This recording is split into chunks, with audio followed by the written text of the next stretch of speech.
हम चाहे जितना ही आधुनिक हो जाएं, चाहे जितनी उन्नति कर लें, परंतु हमारे वास्तविक संस्कार जो पूर्ण या प्रकृति प्रदत्त संस्कार हैं, हम उन्हें चाहकर भी नहीं छोड़ सकते, क्योंकि वह संस्कार हमारे खून में शामिल हैं।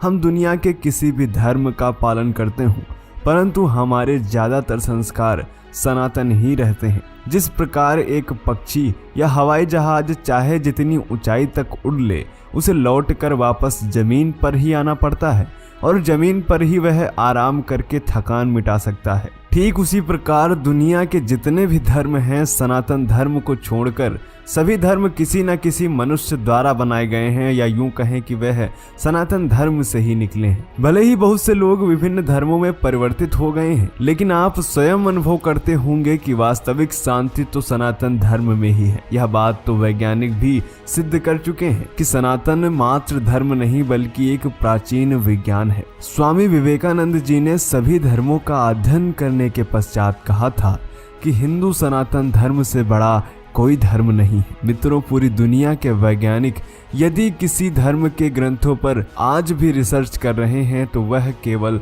सनातन धर्म ही है, जिसका सबसे प्रमुख कारण यह है कि जो बातें सनातन धर्म ग्रंथों में हजारों लाखों वर्षों पहले से लिखी हुई हैं, वह सब आज की वैज्ञानिक खोजों से सिद्ध होता जा रहा है। उदाहरण के तौर पर पृथ्वी का आकार ही ले लीजिए।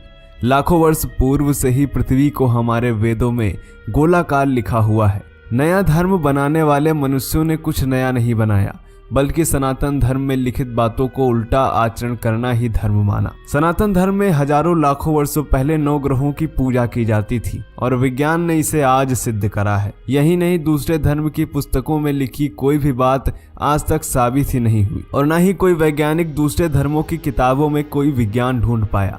मित्रों, सच कहूं तो आधुनिक विज्ञान भी अभी हिंदू धर्म ग्रंथों में वर्णित विज्ञान से बहुत पीछे है।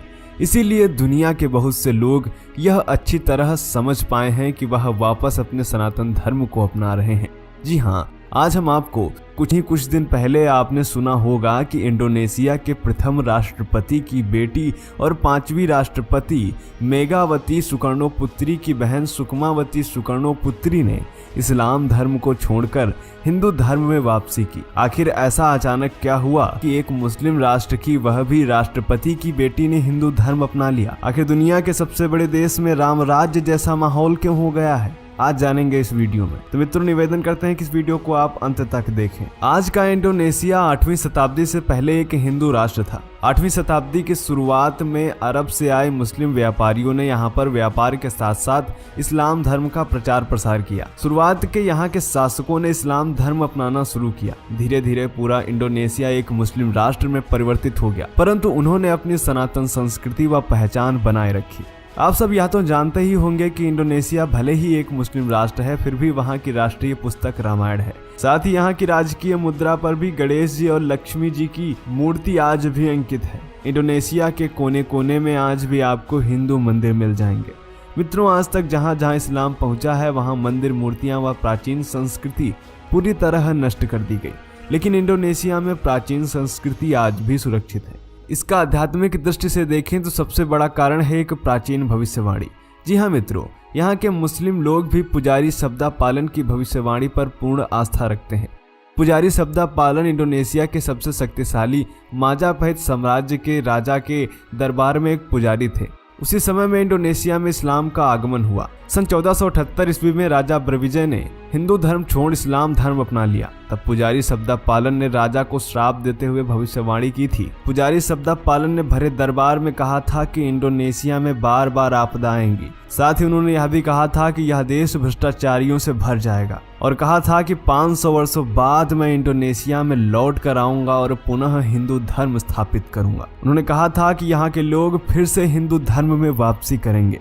पुजारी शब्दा पालन की भविष्यवाणी पर यहाँ के लोगों की आस्था इसलिए है कि इंडोनेशिया में बार बार भूकंप आता ही रहता है। अब तक हजारों लोगों की मौत भूकंप की वजह से हो चुकी है। सन 2004 में इंडोनेशिया में आई भीषण सुनामी में करीब 1,68,000 लोगों की मौत हो गई थी। यहाँ के लोगों का मानना है कि पुजारी शब्दा पालन के श्राप के कारण ही यहाँ ऐसी आपदाएं आती हैं।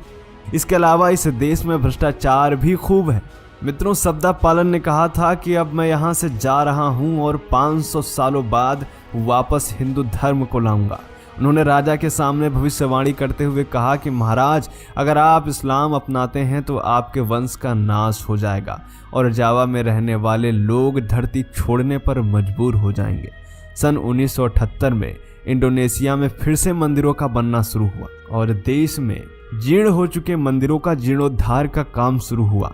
जावा में रहने वाले हजारों मुस्लिमों ने हिंदू धर्म को फिर से अपनाना शुरू कर दिया। 70 साल की हो चुकी इंडोनेशिया के संस्थापक व राष्ट्रपति की पुत्री सुकमावती ने हिंदू धर्म में वापसी की है।